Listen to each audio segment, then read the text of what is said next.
The stars above Earth looked the same as they always had.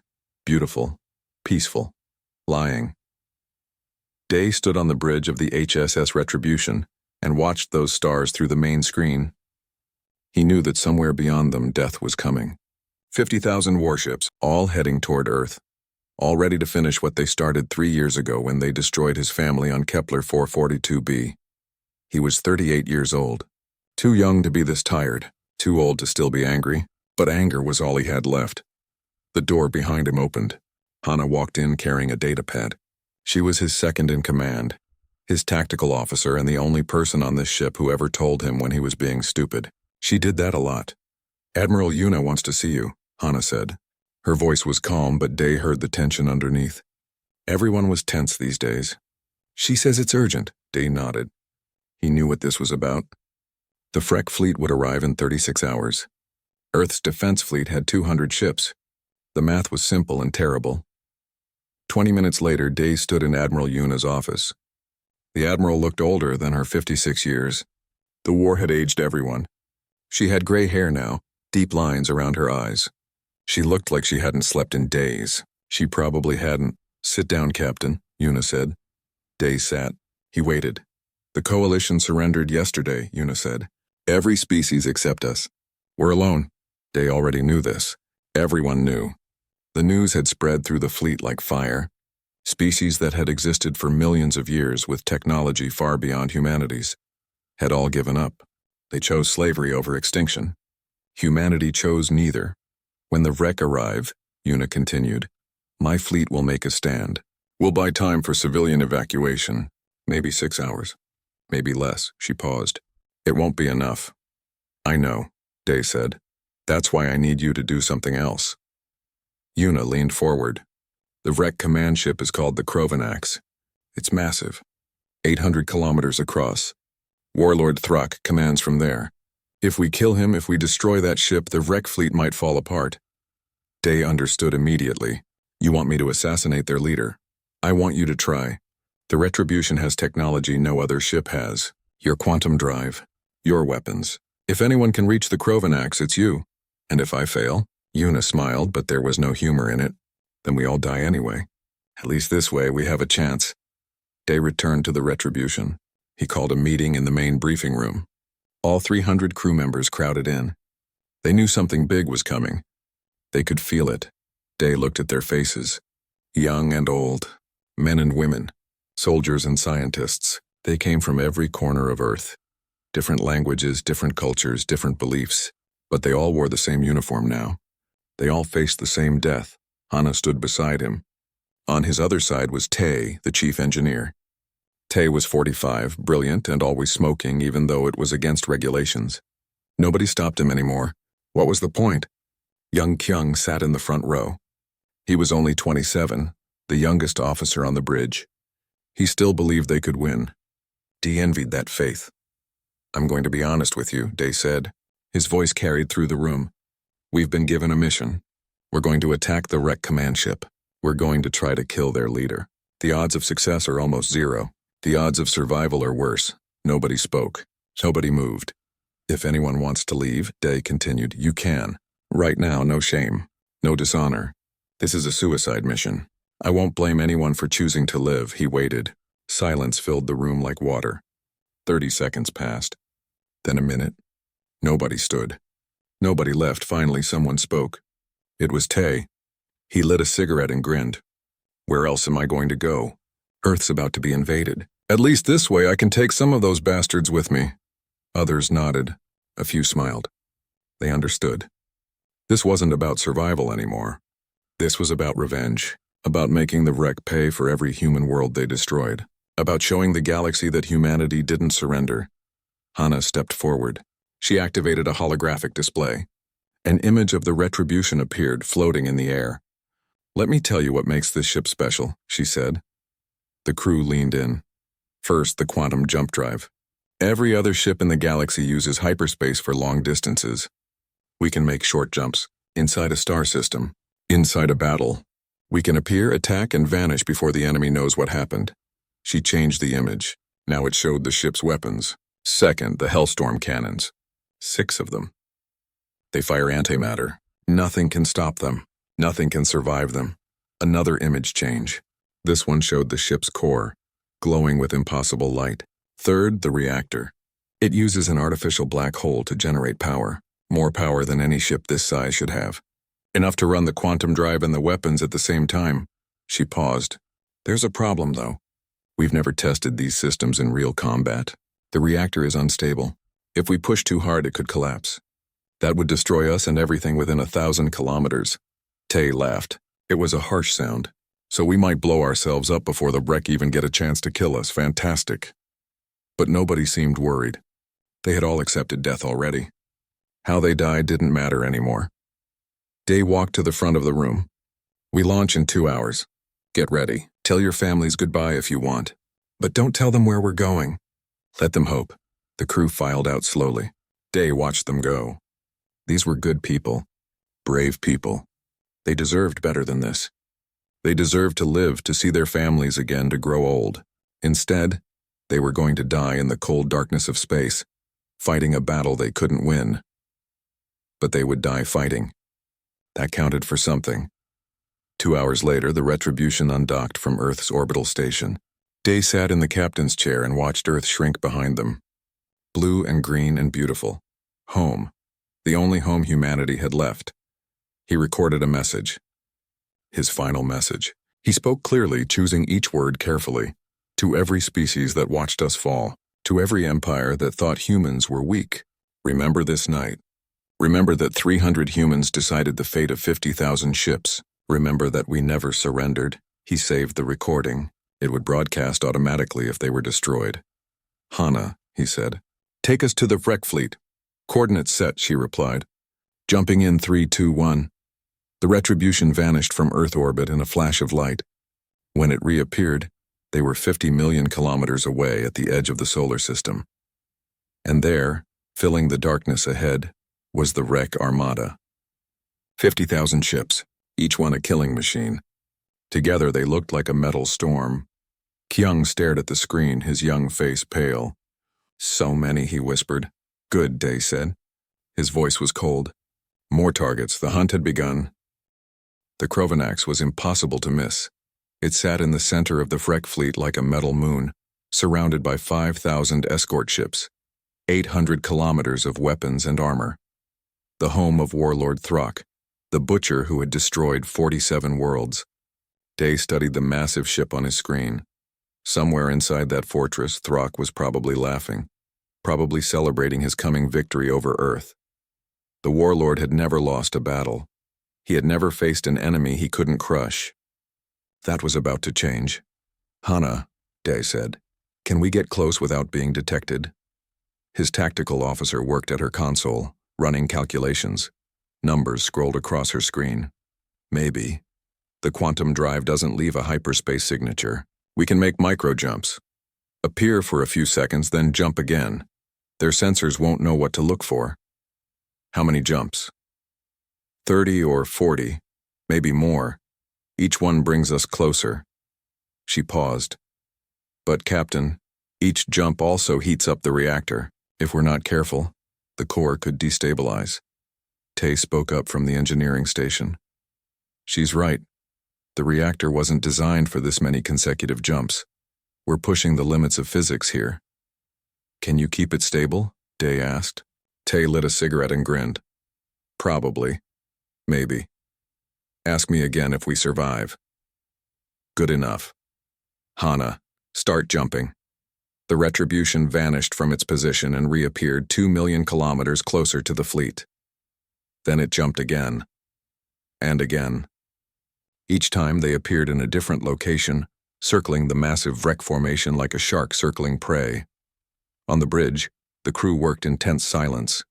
Kyung watched his weapons console, ready to fire at any moment. Hana calculated each jump with perfect precision.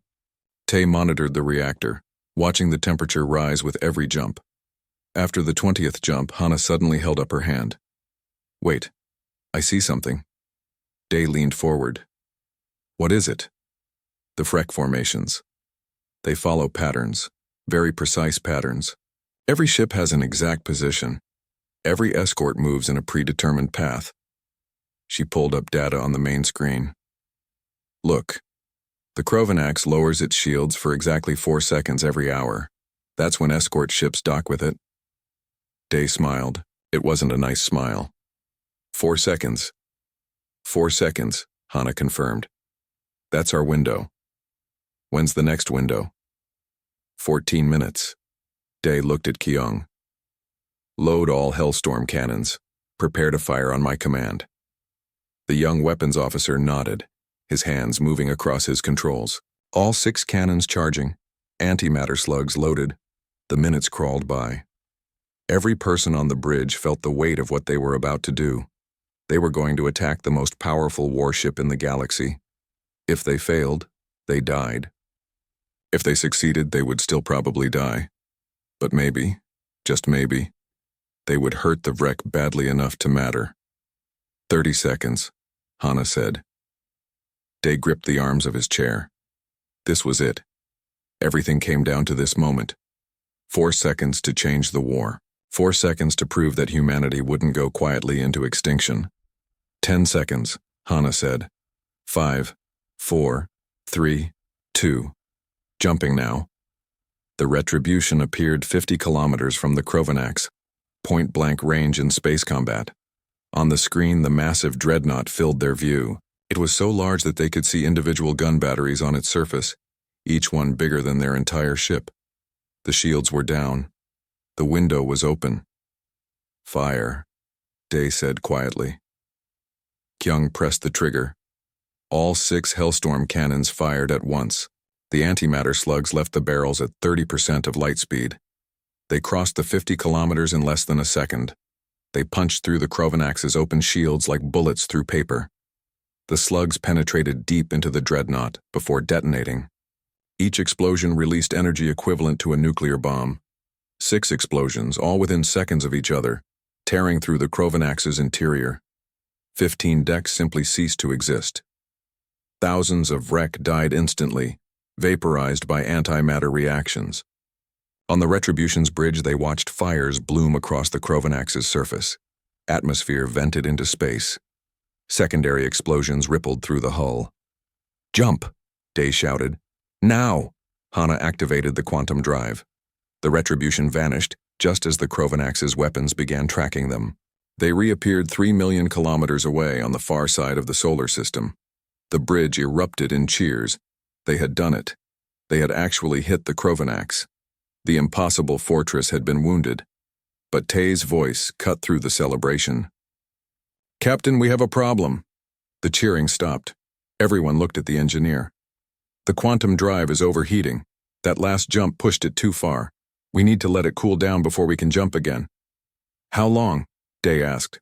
30 minutes. Maybe 40. Hana's face went pale. "Captain, they can track us now. We're visible on their sensors. The whole fleet knows where we are." As if to confirm her words, the communication console lit up with warnings. Hundreds of wrecked ships were changing course, turning toward the Retribution's position. Their sensors had locked on. The hunt was beginning. On the Krovanax, Warlord Throck roared with rage. The attack had destroyed 3 of his command centers and killed over 5,000 of his warriors. Worse, it had embarrassed him. One small, human ship had struck at the heart of his fleet and escaped. He slammed his clawed hand on the console. "Find that ship. I want every vessel in the fleet hunting it. When you find it, don't destroy it quickly. I want them to suffer. I want them to know what happens when insects sting the wrecked Dominion." 2,000 wreck warships broke formation and accelerated toward the Retribution's last known position. Destroyers, cruisers, carriers, all of them hungry for revenge. On the Retribution, alarms blared. Hana counted the incoming ships on her screen. 2,000 contacts, all heading our way. Arrival time, 12 minutes. Day made a quick calculation.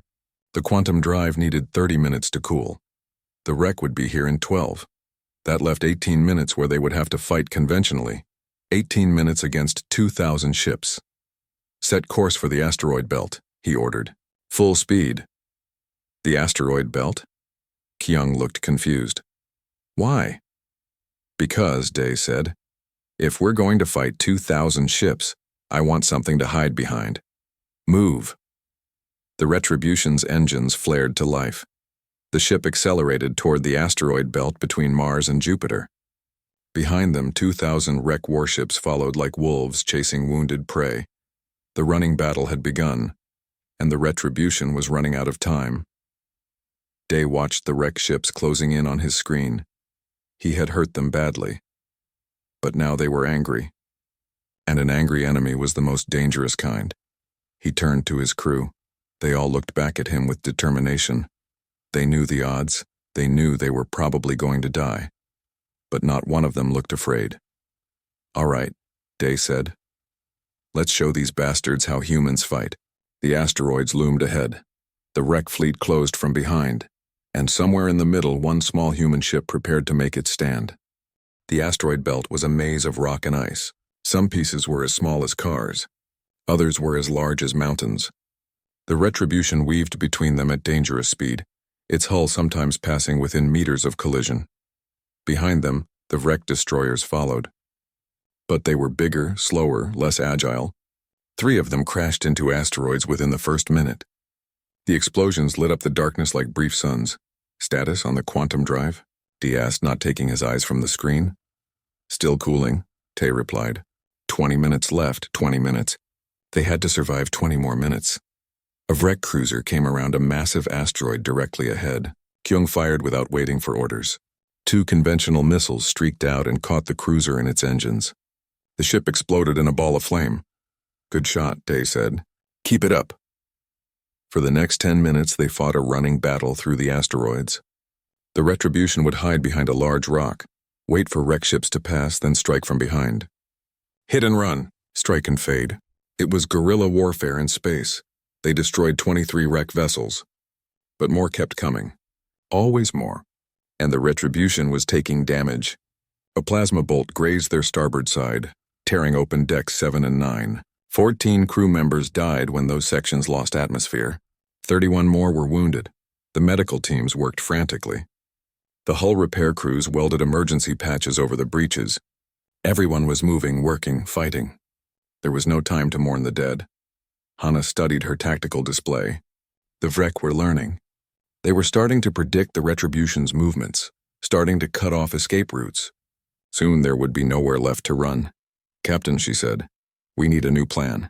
They're boxing us in." Day looked at the screen. She was right. The Vrek were forming a net around them, tightening it with every passing second. In another 5 minutes, they would have no room to maneuver. Then he saw it. Jupiter. The massive planet hung in space beyond the asteroid belt, its swirling clouds beautiful and deadly. An idea formed in his mind. A crazy, stupid, probably suicidal idea.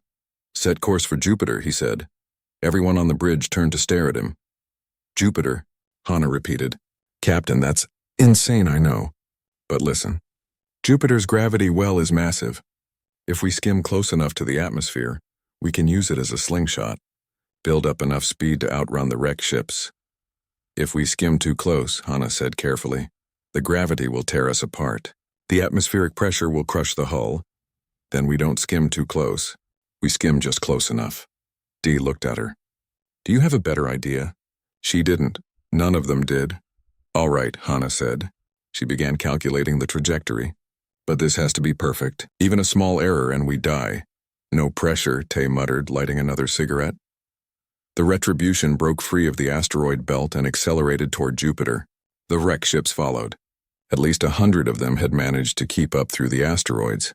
They came on fast, weapons firing. Energy bolts and missiles filled the space around the Retribution. The ship's shields absorbed some hits. Others got through, causing more damage. Another hull breach on Deck 3. More casualties. The ship was bleeding, dying slowly. Jupiter grew larger on the screen. The planet was enormous, so big it didn't look real. Its famous red spot stared at them like a giant eye.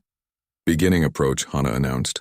Her voice was steady, but her hands trembled slightly on the controls. "Hold on to something." The Retribution dove toward Jupiter. The planet's gravity grabbed them and pulled.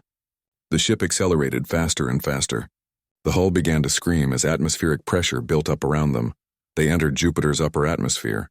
Clouds of ammonia and methane swirled past the hull.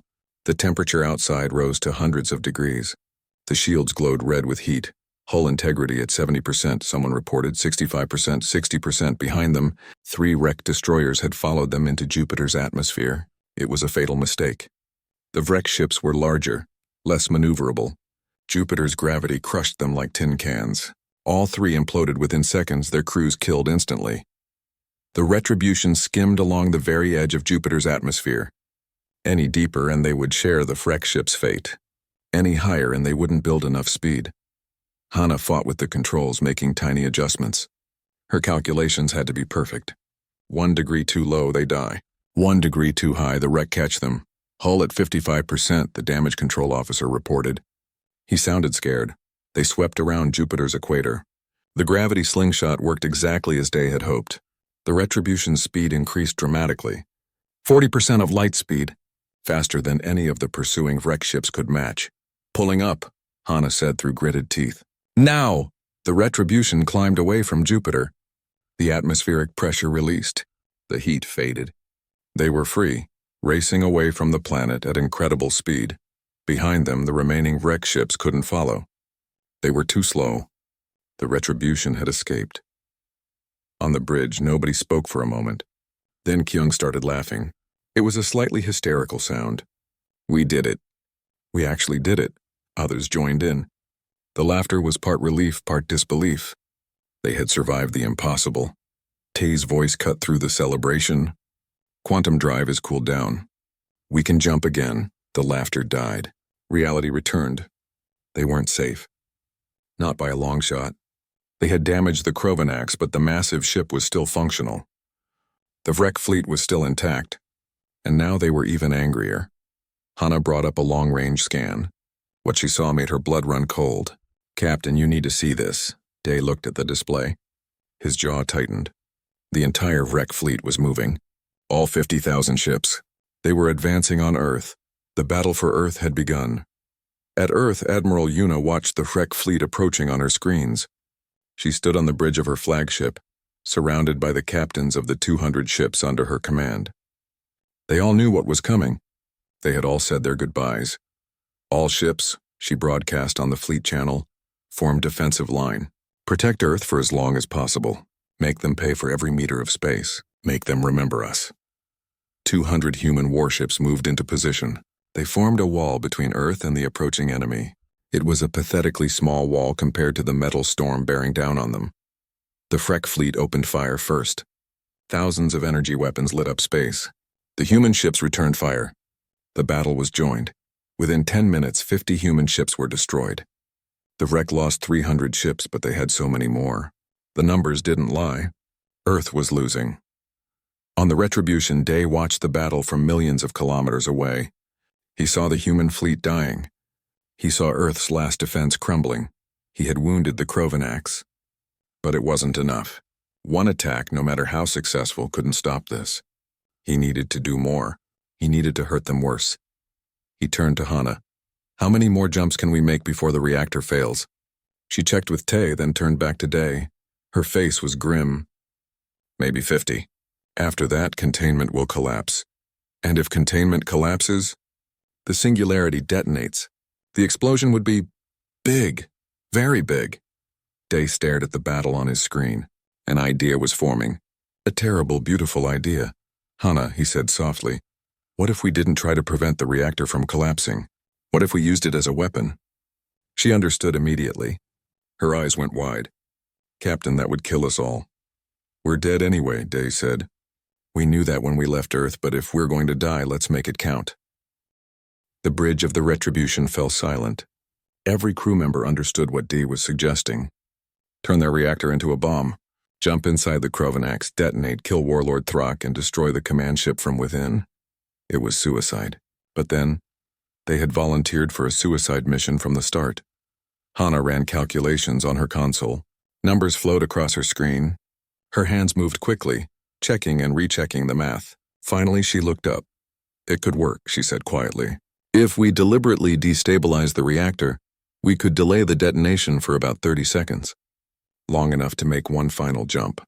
If we jump directly into the Krovanax's reactor chamber, The explosion would tear the ship apart from inside. "What kind of explosion are we talking about?" Day asked. Tay answered. He had stopped smoking. This was too serious even for his dark humor. "Big enough to destroy everything within 1,000 kilometers. The Krovanax, all its escort ships, everything." "And us," Kyung said softly. "And us," Tay agreed. Day looked at each of his officers. Hana with her brilliant mind, Tay with his engineering genius, young Kyung with his steadfast courage. They were more than his crew. They were his family. The only family he had left. "I won't order this," he said. "This goes beyond duty, beyond any mission. If anyone wants to refuse, I understand." "We can find another way," Tay laughed. It was a bitter sound. "Another way?" "Captain, look at the screen. Earth is dying. The human fleet is being destroyed. There is no other way. This is it. This is how we save humanity." Hana nodded. "He's right. We hurt them once, but it wasn't enough. We need to cut off the head. Kill Throck, destroy the Krovanax. Without their leader and their command ship, the Vrek fleet will fall apart." Kyung stood up. The young officer's face was pale but determined. "My parents are on Earth, my sister. My friends, everyone I love. If this is how I can protect them, then I'm ready." Dave felt something break inside his chest. These people, these brave, foolish, wonderful people, they deserve so much better than this. "All right," he said. His voice was rough. "Hana, plot a course to the Krovanax. Tay, prepare the reactor for controlled destabilization. Kyung, send a message to Admiral Yuna. Tell her what we're about to do. Tell her to pull back the fleet when she sees us move." They moved to their stations. The bridge filled with the sound of people working, preparing, getting ready to die. Tay left the bridge and headed to the reactor chamber. To destabilize the singularity properly required manual intervention. Someone had to be there in the chamber overriding the safety systems. It would expose that person to lethal radiation within seconds. But it had to be done. He sealed himself inside. Through the thick glass he could see the reactor core. The artificial black hole hung in magnetic fields, perfect and terrible. It had powered their weapons, their drives, their hope. Now it would be their final weapon. He activated the manual controls. His fingers flew across the console. He began shutting down safety systems one by one. The reactor responded immediately. The singularity began to grow unstable. On the bridge, alarms blared. Red lights flashed. The ship's computer screamed warnings about reactor failure. Hana silenced the alarms. "Reactor destabilization in progress. We have 30 seconds once it reaches critical." Meanwhile, on the Krovanax, Warlord Throck watched the battle with satisfaction. The human fleet was breaking. Earth would fall within the hour. Yes, his ship had been damaged. Yes, he had lost thousands of warriors. But victory was at hand, his tactical officer spoke. "Lord Throck, we're detecting the human ship again." "The one that attacked us." Throck leaned forward. "Where?" 20 million kilometers away. "It's moving toward us, fast." Throck smiled, showing rows of sharp teeth. "Good. It comes back for more punishment. Charge the main weapon. I want to vaporize that ship personally." The Krovanax's massive particle beam began charging. It took 90 seconds to reach full power. Once fired, it could destroy anything in its path. Nothing could survive it. On the Retribution, the crew watched the distance close. 15 million kilometers, 10 million, 5 million. They could see the Krovanax now, massive and terrible, surrounded by its escort fleet. "Reactor critical in 10 seconds, Hana announced. In the reactor chamber, Tay watched the singularity collapse. Space-time itself was tearing apart in front of him. The radiation meters had gone off the scale. He could feel his cells dying, his DNA unraveling. It didn't hurt as much as he thought it would. He lit one final cigarette. He had earned it. 5 seconds, Hana said. On the Krovanax, the tactical officer shouted. The human ship is at 2 million kilometers. "Main weapon ready to fire." Thruck raised his hand, savoring the moment. Fire. The particle beam lanced out across space. But the Retribution wasn't there anymore. Hana had jumped. Not away from the Krovanax. Into it. The Retribution materialized inside the Krovanax's main reactor chamber.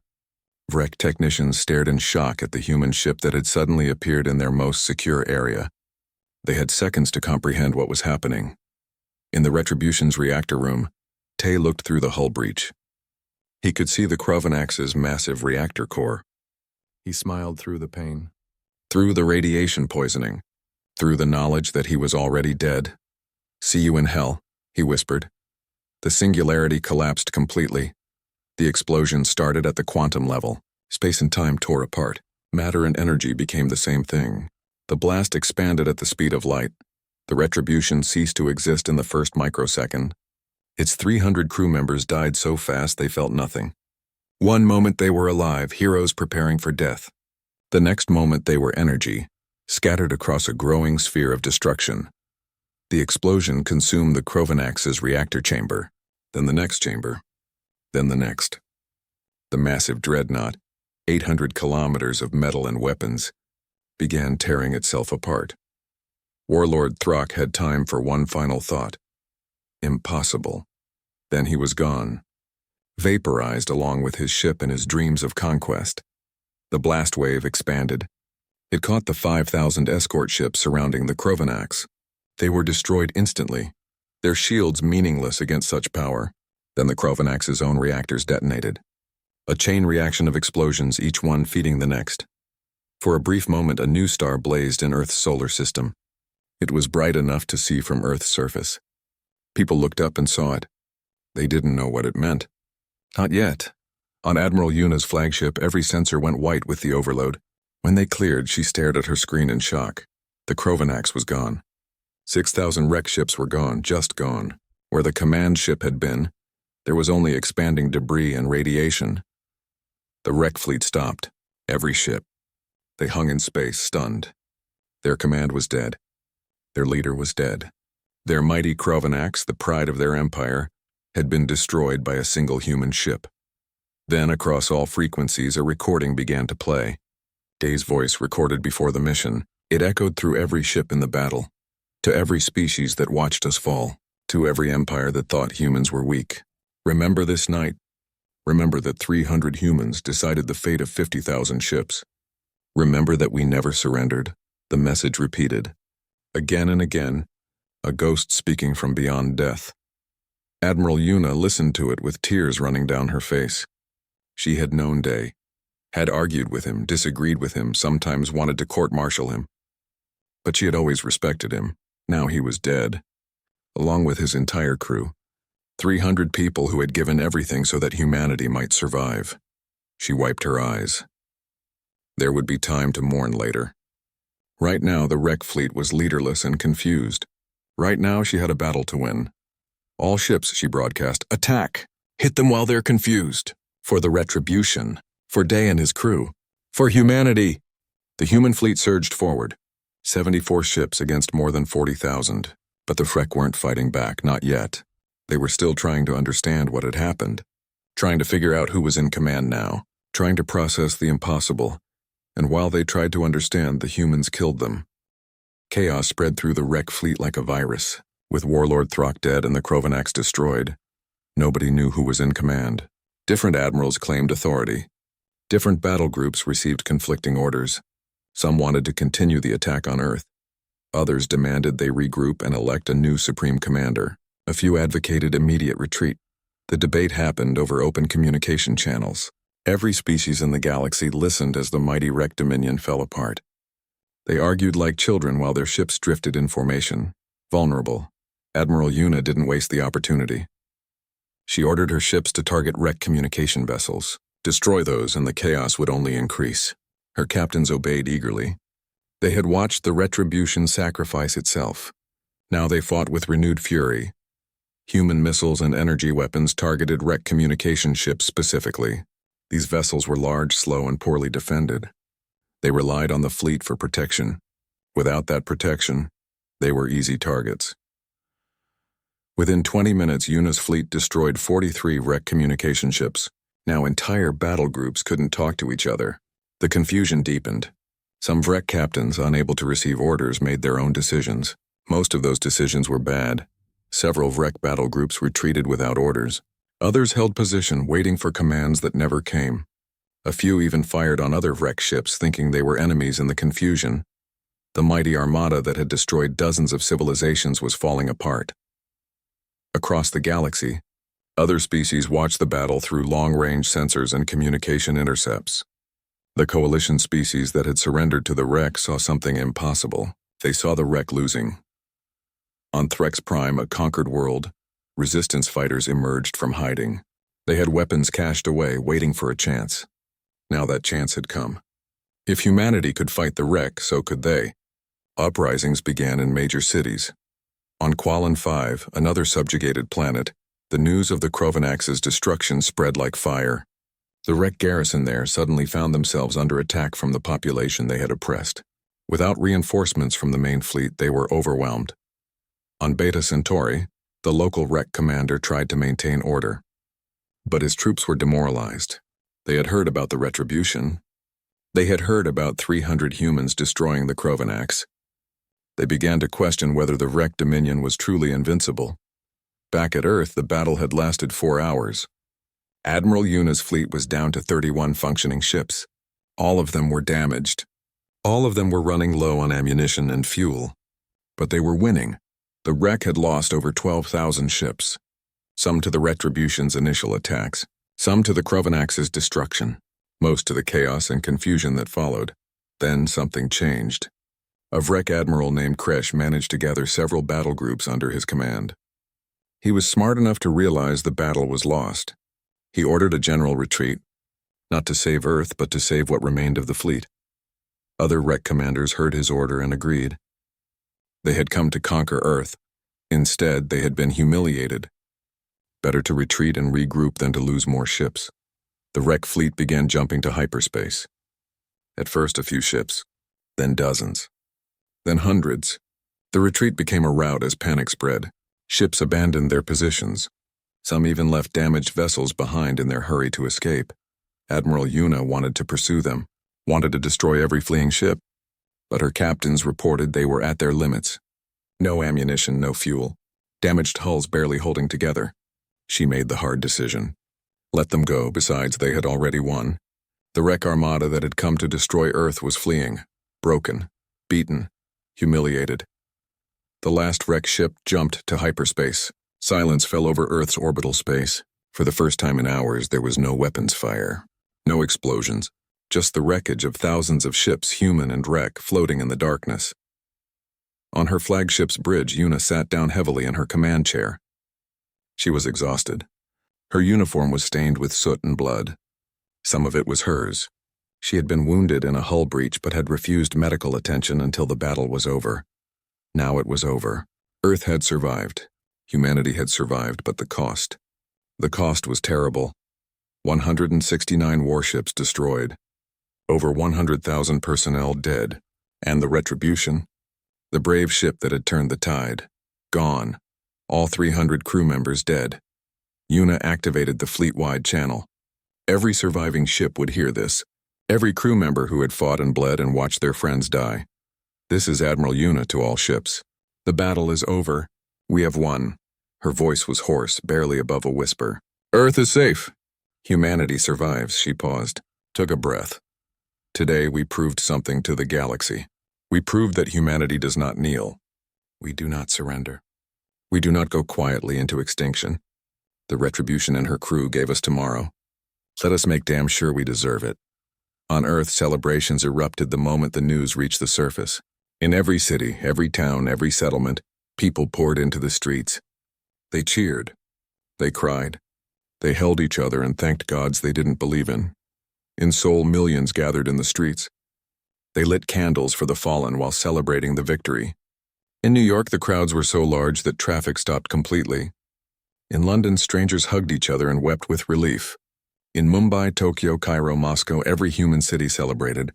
But mixed with the celebration was grief. The casualty list began broadcasting, name after name, so many names. Every family had lost someone. Every city mourned its dead. And at the top of every list, highlighted in gold, were 300 names.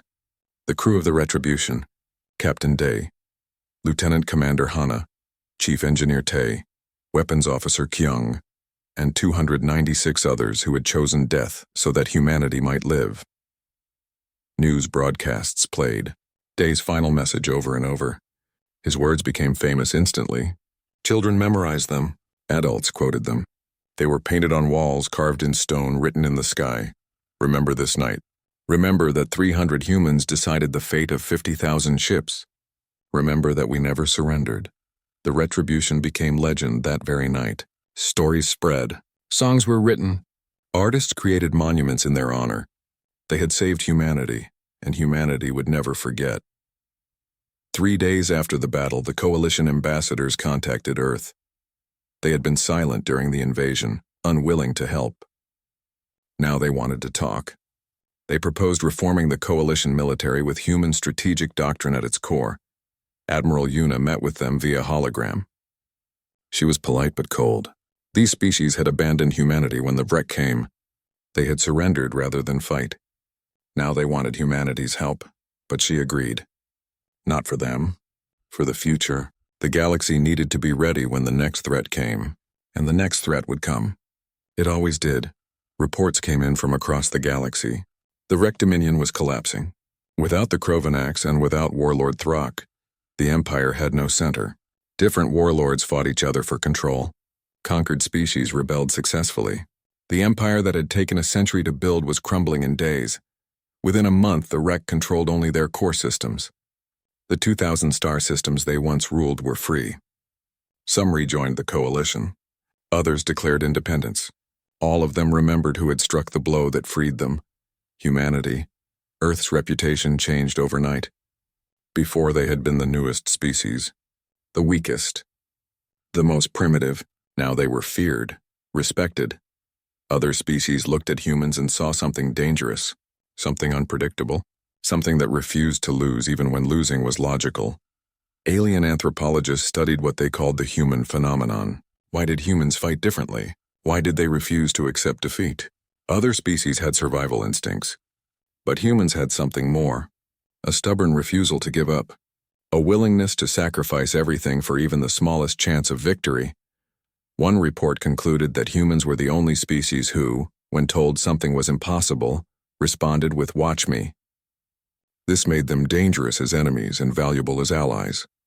On the moon, humanity built a memorial, a massive obelisk visible from Earth's surface. It was engraved with 300 names. At its base, a recording played continuously, Dee's voice speaking to the galaxy, a promise and a warning. People came from across Earth to visit it. They stood in silence, reading the names, listening to the message. Some came to mourn. Some came to pay respect. All came to remember. Admiral Una visited the memorial 3 months after the battle.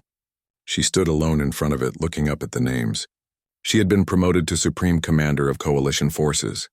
She had power and authority she never wanted, but she would have traded it all to have those 300 people back, to have Day back arguing with her about tactics, to have Hana back with her brilliant mind, to have Tay back with his dark humor and his cigarettes. "You did it," she whispered to the monument. "You saved us all. I hope you knew at the end that it mattered. That you mattered." The recording played. Dee's voice echoed across the lunar surface. "Remember this night. Remember that 300 humans decided the fate of 50,000 ships. Remember that we never surrendered." Una saluted.